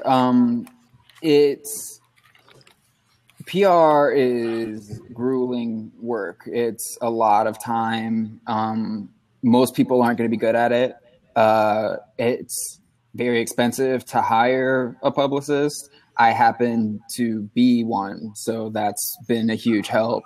I have, over the years, developed relationships with journalists and editors, but most of those connections are with music, the music world, concerts, albums, things like that. So that hasn't been a huge help for me, except that I have developed the conversation skills necessary to know how to reach out to these people, and even which person is the right one to reach out to. So the last thing you should do if you're trying to get websites or magazines to write about you is go find every email address that you can for everyone that works at that website and email everyone the same thing, because they will block your email address. Like they don't want that. You have to find the one person, and you have to know that they're the perfect person. You have to check out the last 20 articles they wrote and get a feel for who they are. Like if you met this person at a party, what would you talk about? And Twitter is huge for people that are trying to handle their own PR. Any journalist or editor is going to be very active on Twitter, and that's another way that you can get a feel for who they are if they're the right person to reach out to. Just follow them. Don't do it in a creepy, I have ulterior motives way, because they'll know that it happens every single day. They get people with horrible people skills trying to, by the way, I do this. They're like, yeah, dude, I know. I looked at your profile when you followed me, and I was wondering how long it would take you to hit me up to try to get an article written. It just doesn't work like that. You kind of literally need to become friends with people in order to have a really good PR network. Legitimate friends. Yes, not like actual. fake, I want something from you friends. Exactly. Yeah. Like not I bought drinks last time we hung out, so you're buying drinks this time. Like, who cares? Let's get more drinks. That kind of thing. Okay, but so if there's somebody that you would really like to, an influencer or somebody in PR or any of that you'd really like to be friends with, how do you approach that situation? I mean, other than buying drinks and shopping on drunkMall with them. It's just. Sorry, can you repeat the question? I want to make sure I answer it the best way. I was actually leading up to something. So Brian Fanzo is on here, iSocial Fans over there. He is somebody that I became friends with over social media. He is now a huge influencer with Blab and with Periscope, and he talks a lot about live video. And I'm trying to remember, Brian, how we became friends, because it's been really powerful for my business anyway. So that's awesome. That's awesome. Yeah, I'm trying to remember how I know it Brian started. loves hearing that. Anyway, my question was, Tyler, do you have recommendations for how you build those relationships with people that you know will dramatically impact your business? I have recommendations. There are no guarantee this is going to work. Because it's all people skills. Like, there isn't like A plus B equals C here. It's a person, and you have to go into it knowing that. I mean, assuming you have good people skills, it's just as far as finding the right people is basic keyword research is probably the best way to put it that people would be familiar with. Just locate press that's been written, that's in the same vein as what you're doing, and look and see who wrote it. There'll probably be a little Twitter bird right next to their name at the top of the article. Click it. If they're active, follow them. Just get a good idea for what they do. Favorite some of their tweets if they happen to be particularly relevant to what you're doing. And, maybe eventually that'll be enough. Like, they'll see that you always favorite a tweet when it's on this subject, and I care about this subject. So I'm going to go see who this person is. And from there, it's just, what's up? We like the same stuff, and we're hanging out. And yeah, I mean, it's the social part of social media. Do you mind sharing the details of the Mashable post? I actually don't know how that happened. Oh, wow. Cool. I didn't. I don't know anyone at Mashable. I did submit a link, so it's possible that they just saw it. But having seen the volume of stuff that comes in through submission forms like that, that's very unlikely. It's probable that they just saw other coverage. But I can say that the Mashable thing happened the day after the New York Magazine thing. And that happened maybe where somebody pulled their content. I'm sure. That happened because of my personal network. If this is recorded, people can back up and go over that again. But New York Magazine happened just a snowball effect from my personal network. And when the New York Magazine thing went live, I actually had plans that night, and I canceled them to stay home and work my ass off, making sure that as many people as possible saw that New York Magazine article. And then stuff just started rolling it at that point. The next day, it was on Metro UK, Mike.com, and Mashable all at the same time. I would love to. So once you break in, it kind of spreads. Is that typically what you find in the PR space? Yeah, and as I said earlier, it has a shelf life. If you don't work it as soon as it happens, then it'll just die. It'll go away. So I was going to see if Brian Fanzo would join us for a minute. Does anybody want to hop off for a minute if they need to? Sure, I'll pop out if Brian wants to hop in. Okay, great. Thanks for hopping on, Jed. That was cool. Okay, Jed, thank you so much. Okay, so as Brian comes in, I'm going to introduce him, but I just want to let you know we do have a Facebook group at facebook.com/groups/thoughtseat. And you can connect with all these people in there, ask Tyler some more questions, and we're all sharing our Snapchat IDs in there so that we can connect on Snapchat. So Brian Fanzo is a massive live video influencer. I don't even know what he's branding himself as right now, but he and I met ages ago, I think on Facebook, and we got to meet in real life about a year ago. And he's been what I would call part of my squad or my team. And we've watched each other rise up in the ranks on different social media platforms. So his big thing has to do with connecting with audiences. So Tyler, I wanted him to just touch on some of the stuff you're saying about connecting with your audience. Great. No, I love it. And actually, I think that was, I think, Tyler, I hadn't known you before, but I am now following you on Twitter. And I like the concept of the drunkMall side. And actually, I think, part of what we were talking about, when you mentioned, how we connect. I think so much of success not really is what you know, but who you know, right? And I think ultimately that involves in the PR space, it involves in the influencer space. For me, I wouldn't say that I have the biggest social following compared to a lot of people that get identified as an influencer, but I probably have better relationships with other people that are either targeted by a brand or other influencers. So I work really hard at understanding who influences the influencer and understanding kind of the underlying thing, right? And I like, Tyler, when I jumped in a little bit late, but I heard the idea of understanding you don't know how Mashable happened, but all of the results of all of the hard work that kind of laid the ground before. And I'm sure it's a relationship one of those people had with someone that was on Mashable that ended up being, it's the influencer that influences the influencer. Yeah. And I love this conversation because I think ultimately the viral sensation or the idea that people want to share what you're doing is because they relate with it. And to relate with it, they have to understand you as the person or you as the message that you're trying to convey. And that's not as easy as just being lucky and hitting the news stream at the right time, although sometimes that does happen. Yeah, I agree. It's a lot of people. There's definitely an element of luck to it. I knew that this was a great idea. I expected to work on it for maybe a year before anyone even knew that it existed. It's taken off so much more quickly than I expected.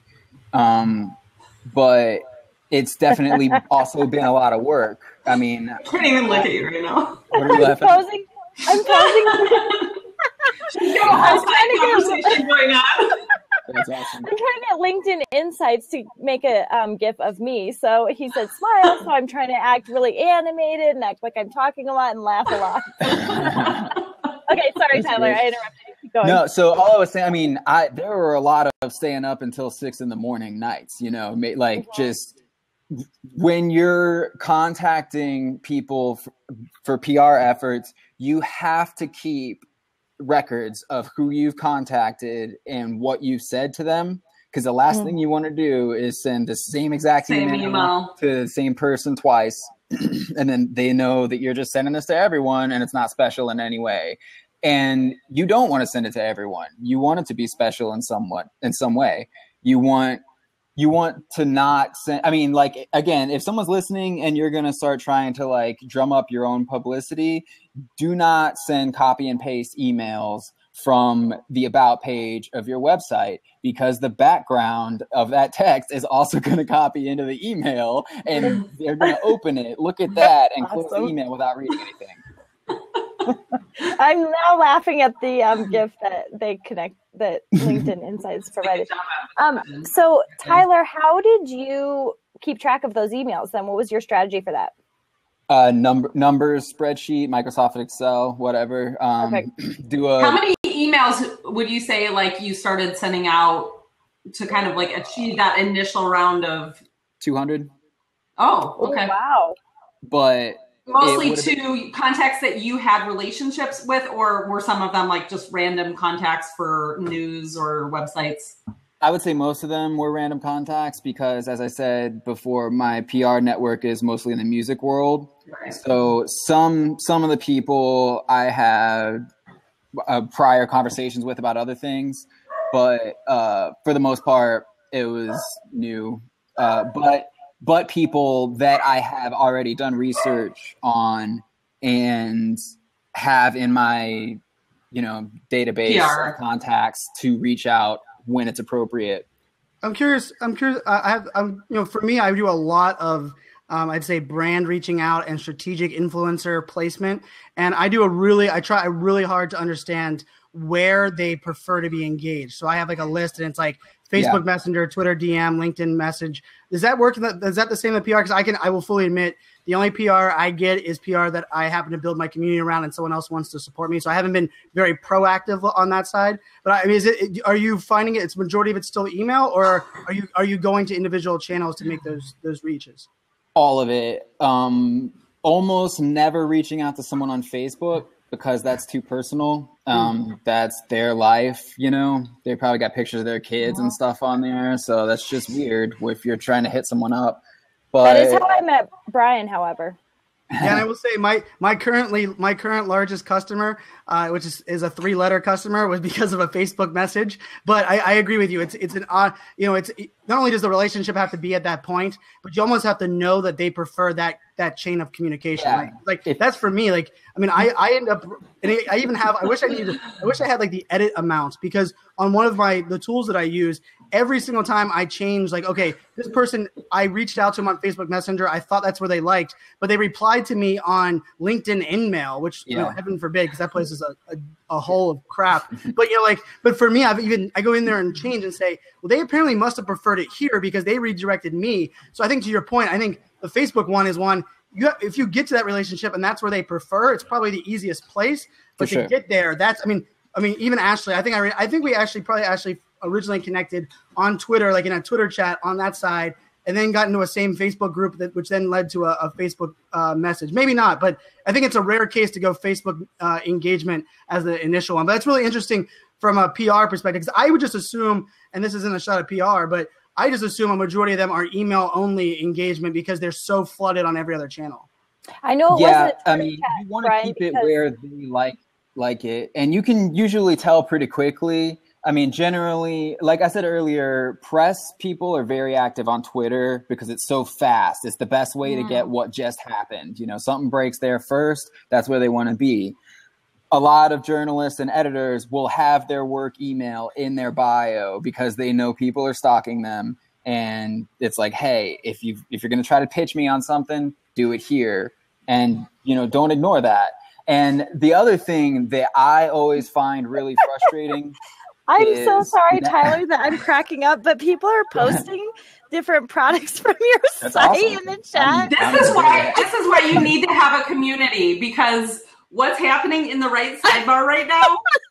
Yeah, that's awesome. I mean, if someone wants to make a drunkMall Facebook group right now while I'm doing this, I would not be mad at that. I'm going to make one. Somebody feels the need for a rocket launcher alarm clock and a full body squirrel costume. I saw that costume. Yeah, okay, so, like one or the other, but both at the same time. That's a little alarming. All right, what's that? I am currently making a drunkMall Facebook group. So anybody else who's doing it, take a break. I'm going to go ahead and make that group, okay? Tyler, you'll be an admin any minute. There will be a URL here posted in just a minute. Yeah. I got to run. I love it, Tyler. I'm going to stay connected. I'm interested. Thanks, Brian. Thank you, Brian. I want to finish what I was saying. Thanks, Brian. Before I forget, if you're going to reach out to someone, the absolute last thing you should do is request that they get in touch with you on a different channel than the one you're contacting them on. Oh, that's a good point. Wait, say that again? Okay, so since I've become like a name on the entrepreneur subreddit, I'm getting flooded with direct messages of people that are like, hey, dude, do you want to jump on, what's the video chat thing? I don't even know. Skype. Yeah, people are like, hey, do you have time to jump on a Skype with me real fast? And it's like, you have my attention right now, and you're wasting it by asking me to do something that I don't want to do. And I'm not going to do it. And you just lost my attention. Like that one time when I was like, hey, will you get on a blab with me even though I met you on Facebook? Well, I mean. Exactly. You did exactly what he said. This is the kind of thing that if you have something go popular like this, you should say, unless it's like a KKK website or something, right. You should say yes to anything that someone asks you to do until you don't have the time to say yes anymore. So this, I had no idea what this was or how big your audience was. Mm-hmm. But I mean, it's great. We're doing it for an extra almost hour now, and people are getting a kick out of it. This is amazing exposure for me. Totally. I'm hoping it works out for you guys too. I had to pop on just to share like one of the best email sign up call to actions I've seen in a while. It's a quote from your sign up page, your email page. Oh man. I just read that. Yeah. So hilarity is awesome in marketing, and when it matches the sense of humor of your target audience. Read what it says. I'll let one of you guys read it because you're not going to. We do copy this into a podcast, so if anyone wants to listen to it after the fact, we are all reading some comments that were just posted, and then we're laughing because nobody wants to say it. Well, since I brought it up, I'll say it. I won't get caught. Okay. But so I clicked through to his drunkMall junk mail page, which just basically is collecting your email address. And there's a quote on it that says, "I want drunkMall inside me," and it said from your inbox. Yeah. So your inbox is wanting some drunkMall inside it. That's great. It does. It's great. Well, I'm getting different people. There are a few people who just follow me on everything. Like I recognize people that are following me on Facebook, Twitter, and Snapchat, and Instagram. But for the most part, each of those is a separate audience. And I mean, we talked earlier about how important email addresses are to have for marketing purposes, but just using them at face value for what they're worth as direct communication. I mean, I'm putting new stuff on drunkMall every day. And this mailing list is the best way for people to keep up with it. You know, if they're like, wow, I can't believe all this stuff, I can't wait to see what's going to be next. That's the best way to not miss something. That's right. Yeah. That's okay. perfect. I just put up a drunkMall Facebook group. It doesn't have a header photo yet because I don't want to take the time during the blab to do that. But it is facebook.com/groups/drunkmall. So come join. We'll approve you immediately. And Tyler, you have to actually, I saw that you totes joined Eric. Tyler, once you join, then you can start posting in there. But I think that it would be really interesting to see what people would suggest. Is that true? Yeah. And you probably need to, post some updates in there telling people that, hey, we're looking for suggestions. Go find the best stuff, and we'll reward you by posting it on the site. Yeah, and Tyler, we'll keep working with you on monitoring that group and managing that group and changing the permissions and talking to you about what you want from that group. But we're probably going to make you do a introductory video up at the top where you have to show off your 26-pound gummy snake that I send you for Christmas. Oh my God. Except, guys, I just saw that it's like $150. Oh, it is? Oh, I was looking at the gummy bear. There's a worm?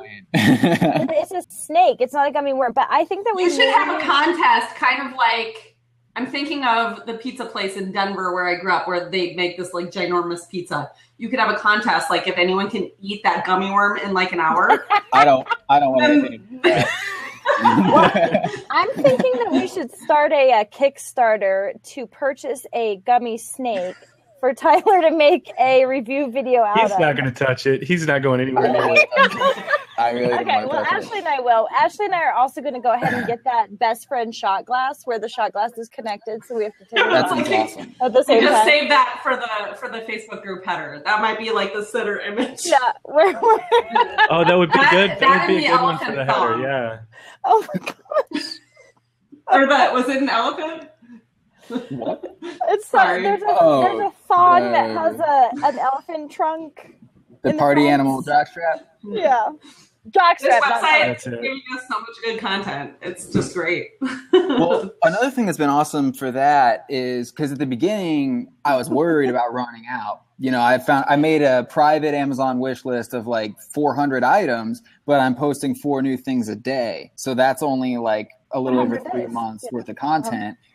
So I was a little worried about it, but I didn't know that when you're an Amazon associate, I can go in and see the stuff that people buy after visiting drunkMall, even if it wasn't on drunkMall. So I'm actually now getting a lot of good ideas for stuff from the people buying things. I was going to ask you that because I know a lot of affiliates for Amazon.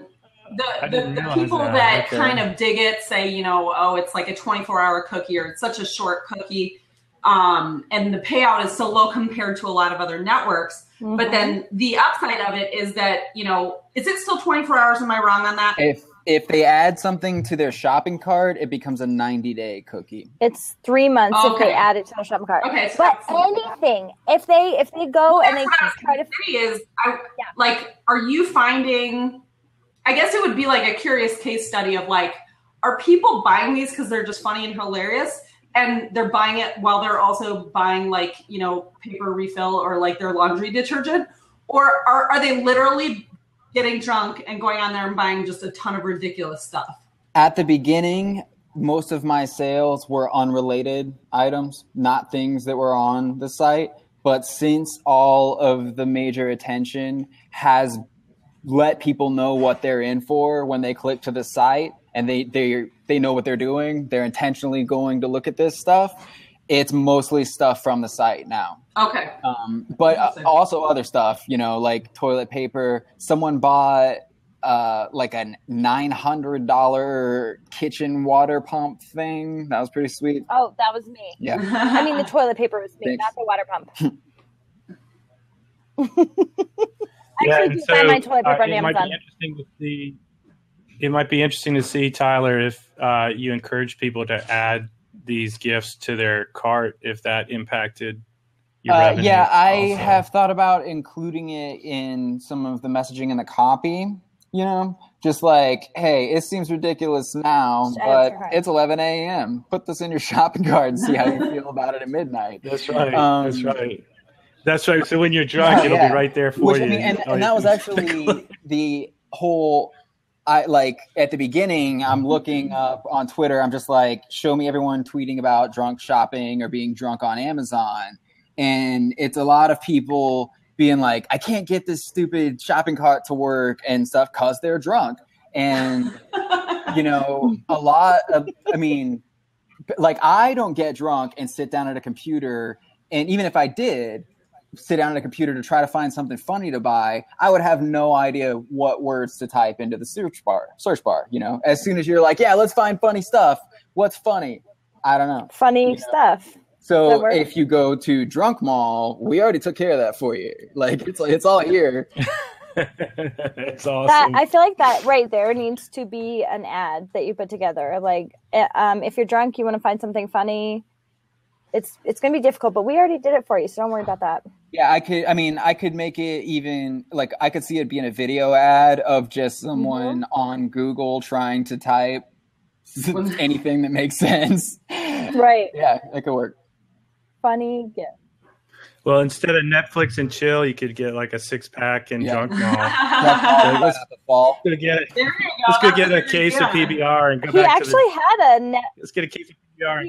He actually had a Netflix and chill product on your site recently, didn't you? What one was that? That was when I knew that I was going to go viral at some point, because drunkMall was the first site to have the Netflix and chill condoms on there. I just found that it's possible the guy reached out to me, but I'm pretty sure I found that product. And I posted it, and then actually I think it was a woman. I said guy, I think it was a woman. She contacted me to let me know that drunkMall was the first coverage that the product had gotten. And then later that day, that was on Mashable. So, nice. Yeah, so it's also possible that when Mashable posted it, they saw drunkMall and was like, this was the first site that had this product. This should be a good place to keep an eye on to source future material. And then once drunkMall started picking up steam, maybe that's what led to the front page Mashable story. So again, I'm going to emphasize the Facebook group that we have. That's facebook.com/groups. And I'm posting all of these things in there. So you guys are immediately going to see those Facebook condoms. So Jed, when you're done with this, you have to go post some of those links in the Facebook group. You bet. Jed is the man. And I also want to take a second. Let me take a second for us to take this little intermission for a sec and just recap for people who I know that these 100 people haven't been here for the whole hour and a half so far. Maybe they have. But Ashley and Ashley are, you can see Ashley Coombe down here right below me, and Ashley Radar over here. These are two awesome entrepreneurs who've hosted this blab to let us learn more about what Tyler's doing on drunkmall.com. They have a pretty cool group. I know we're posting the Facebook group for drunkmall now, but they have a pretty cool group that's getting started on Facebook also called the Thought Seat. And if you're into entrepreneurship and discussions like this are pretty interesting to you, go join the group there and we can discuss more stuff like this in the future, because I think it would be a lot of fun. And I encourage you, if you're interested in anything to do with affiliate marketing, like what Tyler's doing in a way through drunkmall, click on Ashley's profile down here and follow her, or go over to Twitter and follow her. And likewise, Ashley's pretty good herself. She's an entrepreneur who's built a pretty big business for herself. And as you can see, she gets to work from home, yet I'm sure she's making a lot more money than most of the people in this room. So congrats to you, Ashley. We do have one more. Together. I'm going to hop out so he can jump on. Scott is our third official host. Scott Jangro. He is a super affiliate. I don't mind. Jed, I want you to stay for just a second. I'm going to hop. Okay. We've been all hopping out. So and Jed, rotating. I can already tell that we're going to have you as a guest, if not next week, then at some point soon, and we'll dig into your background a little bit and see what's going on there. But yeah, I just wanted to give a little bit of background on each of us. Ashley has been one of, and Scott also. Ashley's been one of my internet marketing, affiliate marketing. She owned an e-commerce store. She's been one of my mentors for about 10 years now, and she is just incredible. She's done it all while staying at home. She owned a 7-figure a year wedding gifts website. And that was 10 years ago that she started that. So she's just incredible. Scott, I met through an affiliate marketing conference, Affiliate Summit, which if the founder was on here, he would give me lots of little claps for mentioning that. But I met Scott through there, and he's just an incredible affiliate marketer. Since then, he has started a content marketing platform, which is called Sharist. It's the word share and then IST, which you guys should all check out. Tyler, we're going to send you a free membership for Sharist. Right, Scott? Cool. What to do? Yeah. And learn to use it. I love getting Scott in a public situation and then telling people that we're going to give away his software for free. He's also maybe going to pay for the gummy snake. Right, Scott? No. I'm going to jump off again before I'm buying you a jump off before she gives away more stuff. So anyway, Jed, we would love for you to be one of our future guests. So you guys continue the conversation now that Jed wrapped that up and then gave a little bit of an introduction. Well, let me make sure I'm giving the right space out for people to look to follow you guys on. Should we be joining this Thought Seat group to get more from you, or should we? Is there another place that we can go to sign up to get more updates from the three of you? I think that the Thought Seat group is the best place to find those items, and then we can each introduce our various businesses. Cool. And Tyler. Well, I can't wait. I know I've already joined, so I'm excited, and I hope some more folks. Well, Tyler and Jed, you guys are both now honorary founding members because it's so brand new. So I'm glad you guys are there. It's awesome. Scott, Tyler, I'm excited. You've got Ashley already starting your group. We just dropped it as an idea about 20 minutes ago, and now it's already happening. Give away my stuff because she does stuff like that. Yeah, I do love to give away things. I'll be careful though. Tyler, fortunately, you don't have something I can actually give away for free because I might at some point. Jed, I am going to research your stuff and see if there's something I could give away for free. But I'm going to hop out. I'm going to let Scott and Jed moderate this for a moment. I'm going to hop out so that if people want to ask Tyler questions, they can. Tyler, are you okay with that? Yeah, that's cool. I'm probably going to have to run and grab some water real fast and a phone charger for my other computer that's here, or computer charger. You do that. Should I do that now? And go do that. And then I'll just let Scott know. I want to make sure Scott's a co-host, so go do that. Scott, are you added? Awesome. So I'm going to hop out. Man, this is fantastic. Tyler's staying so long. This is really great info. Everybody's dreams is to have a site go viral like this, and to get an inside peek, I think, is pretty valuable. Maybe it would be valuable, Jed and Scott, to have him go back and just talk about, even though he didn't know anything about building a website, he had this silly idea, and maybe walk people through how he got that silly idea online and how it became viral. But I'm going to hop off. If you have a question for Tyler, Scott, or Jed, you guys can try and jump in for this open seat, and I will sign off. Thanks, guys. See ya. All right. Thanks, Ashley. And you guys in the audience, you can, a little dead silence there. You guys can also feel free to type a /Q for questions for Tyler too, and we'll line them up for when he pops back in. To recap to people who are just joining us, we've got Tyler Coe, who is the founder of drunkMall. So if you haven't heard of drunkMall, go check that out, drunkmall.com. And it is really taken off virally lately with some press coverage that he's got in Mashable and New York Magazine and others. And we're finding out from him, like, when he got this idea for a Sky Mall, but for drunk people, how did it take, like, what did he do with that idea to get it to take off? And how did he get people to even come and find the site? So I know a lot of you in the audience have your own businesses that, are providing this great value to customers, and you can't get anybody in front of your website or come to your website or to come to your Facebook page. It's an issue I face as a speaker. I want more people to find out about me and about what I do. And so it's fun to learn from and get some insights from people like Tyler who have come up with an idea, put it together, and then all of a sudden stumbled into what we recognize as viral growth in a short amount of time.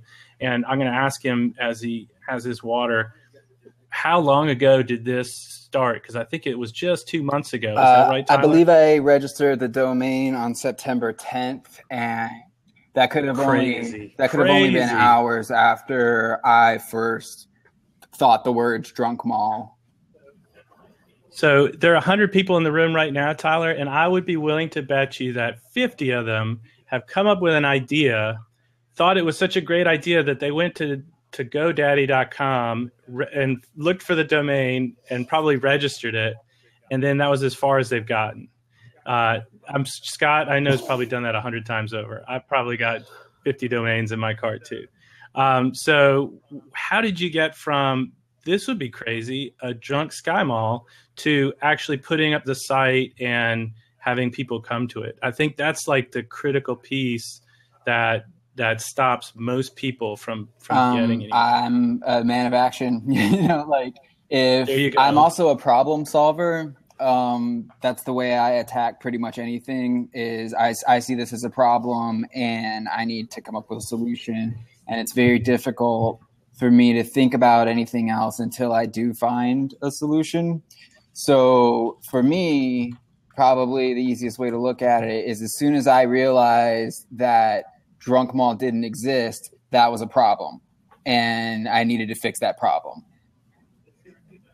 I think that perspective is unique, because I think if I came up with the idea for Drunk Mall, I would say to myself, that would be hilarious, but really doesn't solve a problem for anybody. And for you to recognize that there is an audience out there that would crave that, And did you feel like they were craving that, not because they want to buy the product, but because it's just so funny that people would love fresh. to see it? I mean, it's fresh and it's real. Like, anyone who does drink alcohol and does have a credit card at some point, whether it's on the internet or not, is going to do something stupid with that credit card. And, it hopefully usually happens in Las Vegas. Hopefully you get a good story out of it. Some people don't. drunkMall is trying to make sure you get a good story out of it, Instead of ordering just some colorful socks when you're drunk, you can actually order something to talk about, like a 26-pound gummy. Probably the worst snake. thing that I've seen that someone got drunk and bought on the internet. I was researching it before making the site. Someone in a blackout ordered a Russian mail order bride and then didn't remember it until they started getting emails that like she's on a plane, and they had to go meet her and just explain to another person that they just wasted days of their life. I was just like, wow, if this dude knew that there was a website that he could have gone to buy some funny underwear, he probably wouldn't have done that. Had to be something. That's awesome. So there's about 100, probably everybody who's on here missed the entire first half hour or more of our conversation, which is where you kind of laid it all out, Tyler. Not to start the cycle again, because we could probably just do this forever. Yeah. But I think that there's probably a lot of people wondering, just like you started on the basics, how you got started. You had an idea.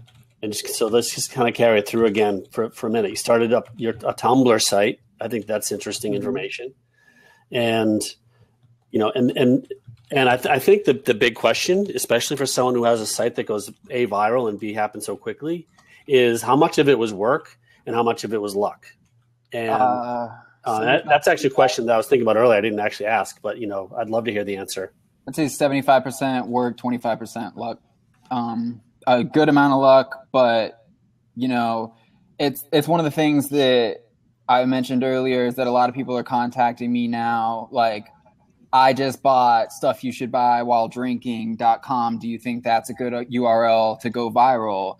And I don't think that the name drunkmall.com is why the site went viral.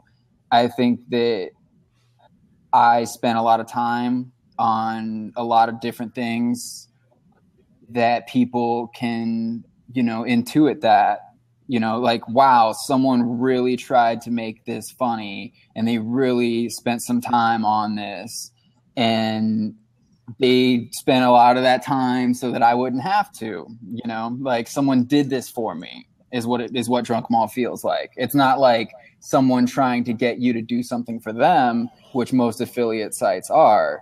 It's a service.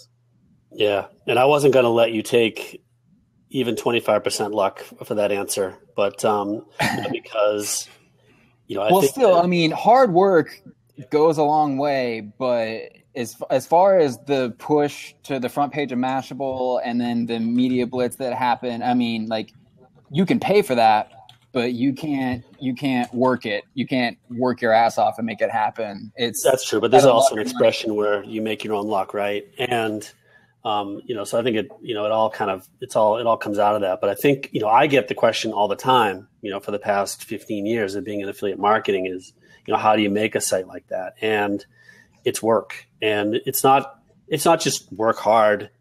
That's kind of a dumb answer. But if you look at the stuff that you've done, it's, super high quality, funny stuff. And not everybody can do that. That is part of you and who you are. And if you can't, you can hire someone who can, like, you don't have to just be bad at something. Yeah. Or do something you do well. Right. I think Gary Vaynerchuk says all the time, what's your DNA? And, own that and work it. And, you don't have to be funny, or you don't have to be, anything in particular, take what you got and hustle it. And, obviously that's what you've done. So that's amazing. Thank you. Do we have any more questions in the crowd? Because we still got a full room here, but we really have drawn through a lot of Tyler's time. It's been a ton of fun, though. It's been a fantastic blab. One of the best blabs I've been in all week. So I've really enjoyed it. People can watch this again. I don't know right? Cool. Yeah, it's being recorded, so you can come to this same URL right here at the top of your address bar, and that's where this will live forever. So it'll be something you can come back and watch again. I don't know if Ashley want to come back in at the end to say goodbye and give a cheers with their wine, or if they're running around the house. But I've been thrilled to be a guest on here alongside you, Tyler, and I've loved listening to the story. I'm going to reach out to you, and maybe we'll follow up after the blab. And Scott, looking forward to doing some more stuff with you and participating in the group. Are you the one that said you're from Boston? I'm originally from Boston. Nice. Yeah, The neighbor that brought chocolate that I was eating. All right. Yeah. So what chocolate was it? So what kind it's of chocolate that her daughter was selling for the fundraiser. Oh, that is better chocolate than I've got. I've got a basket full of Halloween. I know, chocolate. That stuff's good too. Okay, well, I just came in to say bye. So if you guys would join us at our brand new Facebook group, which is facebook.com/groups/drunkmall, or you can join us at facebook.com/groups/thoughtseat. Either one of those. Yeah. Yeah, so if you're interested in entrepreneurship, join the Thought Seat, and we can do more conversations. Yeah, this is so much fun. So Jed, I'm gonna sign you up for our next guest. Okay. So Scott, you also say bye. I'm gonna sign off. So in case Ashley wants to come in and say bye, thank you guys so much for joining us, and we will have the recording for you soon. All right, Tyler, thanks, Jed. I need to thank you mostly, Tyler. You talked so much you had to stop and get water. Thank you so much. So ridiculously impressed with your website and so excited to share a lot of your products with our friends and buy them for each other for Christmas. Well, thank you. I appreciate the chance to come talk about it. Yeah, thanks, Tyler. It was a lot of fun. Ashley, do you have anyone who wants to can find Did you make me an me- admin of the group? I made a Twitter for it, so should be. make me just for now. I'm and then drunkMall everywhere on Facebook, Twitter, Snapchat, Instagram, also Reddit. I'm drunkMall. I'm not trying to keep secrets to myself. If anyone has questions about, anything, I'm not going to put a link to your new drunk shopping website on my drunk shopping website, but pretty much anything else. Yeah. Awesome. Thanks, Tyler. Yeah. All right. I'll see y'all later. Guys. Okay, thanks, Tyler. Thank you, guys. Goodbye. Anybody else? Bye. Anything you say it. I'm going to sign off. No. Peace out.